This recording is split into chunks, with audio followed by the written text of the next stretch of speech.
Welcome back to the program. So we're going to start today's program with some really, really encouraging news, okay? So we know that these judges, these district judges, think that they have jurisdiction. They think that they have power. They don't have jurisdiction, and they certainly don't have any power. So here's what they've been doing. They've been meddling into the executive branch. And not just that, but they're doing things involving education. They're doing things involving U.S. aid. They're doing things involving other agencies. And they're trying to usurp the power from the executive branch on education and employment. And it's the employment part that these judges have absolutely zero jurisdiction. And so when Voice of America fired a whole bunch of these left-leaning people that have been running that agency for a long time, they decided to fight back and they filed a lawsuit. Well, it was a Reagan-appointed district judge that said that President Trump and his administration didn't have the authority to fire these people. Well, sorry, Judge, whether you're a Reagan appointee or not, you're wrong. Because the appeals court, the D.C. appeals court, one of the most liberal appeals court, just completely shot down this judge and said, I'm sorry, you don't have jurisdiction. So what's interesting is that's the key word, jurisdiction. So let me just briefly go through this. D.C. court smacks down federal judge after he ordered the Trump administration to rehire liberal Voice of America staffers. However, the ruling clearly shows by the D.C. Court of Appeals that this district judge that issued this ruling in particular does not have the jurisdiction to do so. This is going to have far wide-ranging implications. Why? It's very simple. Because these district judges are meddling into employment where they don't have the right to. So the federal government has the right to fire and hire whoever they want to fire and hire. Clinton, when he was in office, fired over 300,000 federal agents, officers, whatever, in different agencies. So you've got the USA, being shut down and fired. You've got the Department of Education shut down, being fired. You've got this Institute for Peace, which is, not peaceful at all. They found guns and weapons in the Institute of Peace. Imagine that, right? Then you have all these others, and we have Voice of America. And so we're firing all of these federal workers. And these judges are stepping in and saying, sorry, you can't fire these federal workers. This is where this decision by the D.C. Court of Appeals can now be used to make sure that all of these federal workers remain fired and stay fired, because the judge ruled these district court judges do not have the jurisdiction, which is what I've been saying from day one.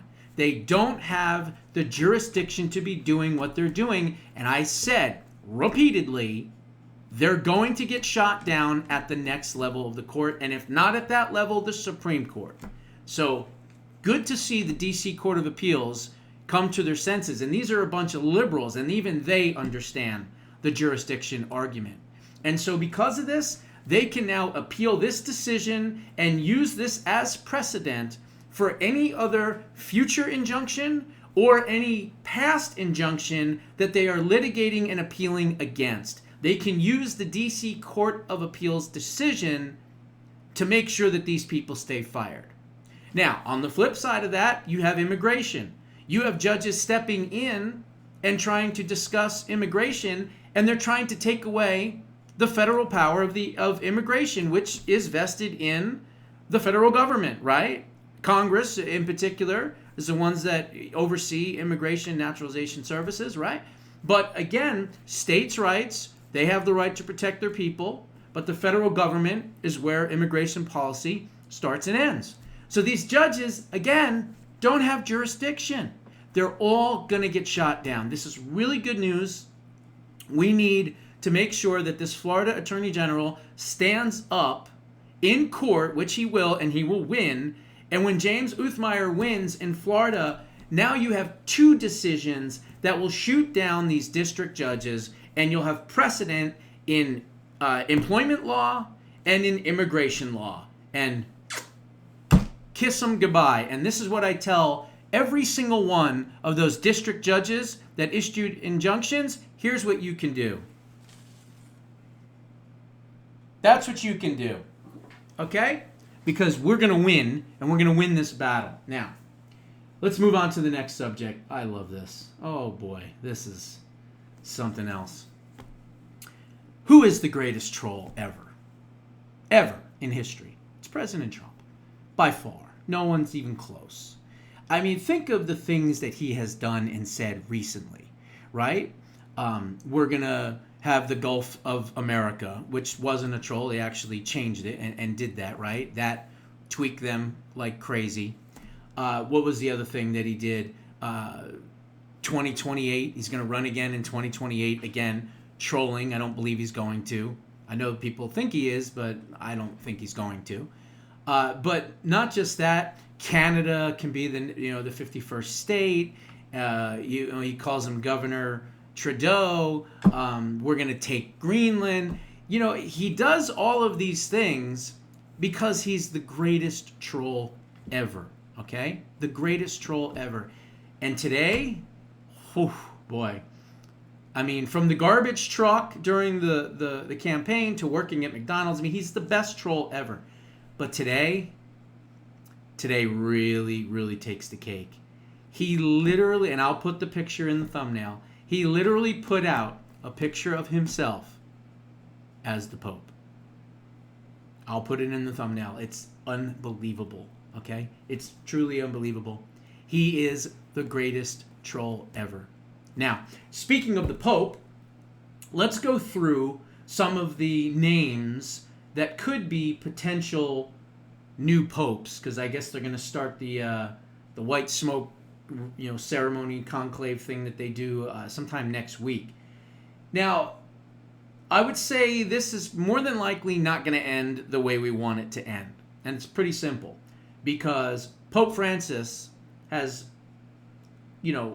appointed just so many of these left-leaning, whatever they're called, I don't know, bishops or whatever. I don't know. I'm not religious, so I'm not sure what they're called. But anyway, so with 4 days until the Papal Conclave convenes in Vatican City, here are the odds for the next elected Pope per Bet US, is what it's called. On Wednesday, May 7th, the conclave of 133 cardinals will begin deliberations for the Pope's successor, Pope Francis. The betting favorite to become the next Pope is currently the Vatican Secretary of State, Pietro Parolin, who will himself preside over the conclave. Appointed by Pope Francis, Parolin led negotiations between the Vatican and the Chinese Communist Party, as well as other secular nations and Middle East nations. The left-wing media darling is what they're calling him.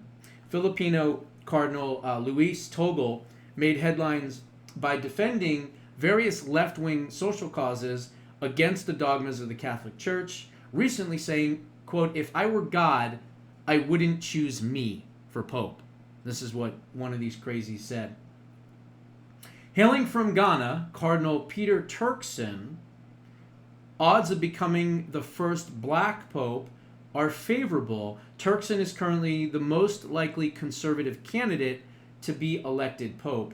On the contrary, Italian prelate Matteo Zuppi's politics are virtually identical to the late Pope Francis. Zuppi has promoted mass migration and backed Pope Francis on a litany of left-leaning social causes. Another Italian frontrunner is Latin Patriarch of Jerusalem, Pier Battista Pizzoballa, who is viewed as a centrist with some traditional leanings. Hungarian Cardinal Peter Erdo is a potential pope for conservatives to keep their eye on and their prayers for. Contrary to the left-leaning clergy, Erdo emphasizes opposing the traditional doctrine of the Catholic Church. The Dean of College of Cardinals, Giovanni Battista, presided over Pope Francis's funeral, yet he cannot vote in the conclave, and he's also 91. Still, Battista is viewed as a possible emergency selection for Pope should the Cardinals not be able to meet and elect a Pope from amongst themselves. Cardinal Robert Serra, this is the one we want. Robert Serra from New Guinea is another conservative favorite for the Pope. Known for his outspoken defense of conservative issues and values, Serra called abortion, quote, the greatest tragedy of our time, while also warning Catholics about the Islamic threat to the Church. The prefect for Eastern churches, Claudio Gugarati, is not a well-known name in the Vatican media, though he has held papal appointments in Ukraine and Great Britain. Gugarati could be under consideration for Pope if the conclave seeks to emphasize its European ties. Finally, there's French Cardinal Jean-Marc Aveline, is the Vatican's leading longshot for Pope, known for his promoting dialogues with other faiths and his physical resemblance to Pope John Paul II. On the conservative front, Cardinals Peter Turkson, Peter Erdo, and Robert Serra are among the only frontrunners for Pope who would seemingly fit to uphold traditional Catholic doctrines. So you have 10 people. 7 of them are on the left. 3 of them would be considered traditional conservative Catholics. Okay? I don't know. I don't know what's going to happen. All I know is out of 133 cardinals, 104 were appointed by Pope Francis. So the odds are definitely not in our favor, is what I'm trying to say. Keep praying. Pray that a conservative wins, right? I would love to see Cardinal Timothy Dolan, who even President Trump said, he would like to see, until he put a picture up of himself. But this is not my wheelhouse. I just hope that it's a conservative. Out of all the names, Peter Erdo, Peter Turkson, and Robert Serra, Robert Serra, to me, seems to be the most conservative possible pope that we could get and we could have. So we'll see what happens. Okay. Next thing was this one right here. And this is important, and this is bad, and this could get ugly quick. So we're going to need to put some prayers on this. Zelensky is a psychopath, okay? He doesn't care about Ukraine. He doesn't care about Russia. He doesn't care about anything. Putin is not much better, but is better, at least is a little bit more level-headed, and is more of a nationalist, okay? Zelensky is a globalist and just a clown, just an idiot. He's reckless. His comments are reckless. Him talking about how Vladimir Putin was going to be wiped out, and then 2 days later or a day later, the envoy was hit in Russia, killing a couple of high Russian diplomats, and he said a couple days later that Vladimir Putin is going to be dead. So he obviously knew that there was going to be an attack that I'm sure Ukraine set up to try to kill Vladimir Putin. Well, now he's going insane. Okay, Zelensky, let me explain something.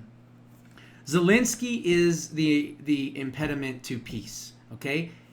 It's not necessarily Putin, it is Zelensky. Zelensky is the problem in that area, and because of that, he's a loose cannon, and I worry that he's going to do something and provoke Russia, and Russia's going to be responding in a way that could really, really mess up the entire world here, because they have already said that they will respond if he does what he's thinking of doing with a nuclear retaliation. So this is serious. Zelensky rejects Victory Day truce, doubles down on threats to Moscow's parade packed with foreign dignitaries. Russia's Medvedev hints at a nuclear retaliation. So he's not just going after what you would consider, Vladimir Putin and Russian oligarchs and things. No, he's talking about going after foreign dignitaries. So people that may be close to Putin, may be, partaking in this parade. He wants to attack all of them, which means he could be attacking other heads of state. This is a serious situation, and this is a very dangerous development, okay? Very dangerous development. So, for a long time now, Kiev regime leaders have been trying to ensnare the United States and NATO into this war, knowing full well that it would take this brush with Armageddon to give them a fighting chance in their losing battle. Now, it sadly appears that the perfect opportunity has presented itself for Ukrainian leader Zelensky to escalate things beyond the point of no return. Vladimir Putin declared a 3-day ceasefire from May 8th, May 9th, and May 10th during celebrations of the 80th anniversary of the victory against the Nazis in World War II. After a few days, Zelensky finally announced that he rejects this 3-day truce and can't guarantee the safety of the more than a dozen foreign dignitaries that will be present at this time. If we imagine what kind of nuclear repercussions this act could or would have, we may be tempted to chalk it out as mere posturing or psychological warfare to try to scare some leaders off of the event. But there's the catch. What if that's exactly what he wants? Hop on a luxury train to Poland and leave Kiev to fry behind in the ashes, and watch the globalists send foreign troops into the bloody World War III. Wow. Seriously, we need to pray. We need to pray that cooler heads prevail. We need to pray that nothing happens next week, and that Zelensky is not stupid and does something that is, like they said, the point of no return. The amount of people that will die if there's any type of attack like that, and then a nuclear retaliation, bad news. So say a prayer tonight that cooler heads prevail, and that it doesn't escalate to the point where, there's no return. Okay? Mineral rights won't matter if the place has been nuked. All right? So, scary stuff. But look, I'll end with this. The impediment to peace is Zelensky. And for the sake of the world and for the sake of the world's peace, I just hope that there are KGB agents and people close to Putin that are right now working somehow before this event takes place to find Zelensky and take care of the problem. I'll leave it at that. Those are my thoughts. What are yours? Put them down in the comments below. We'll see you in the next one.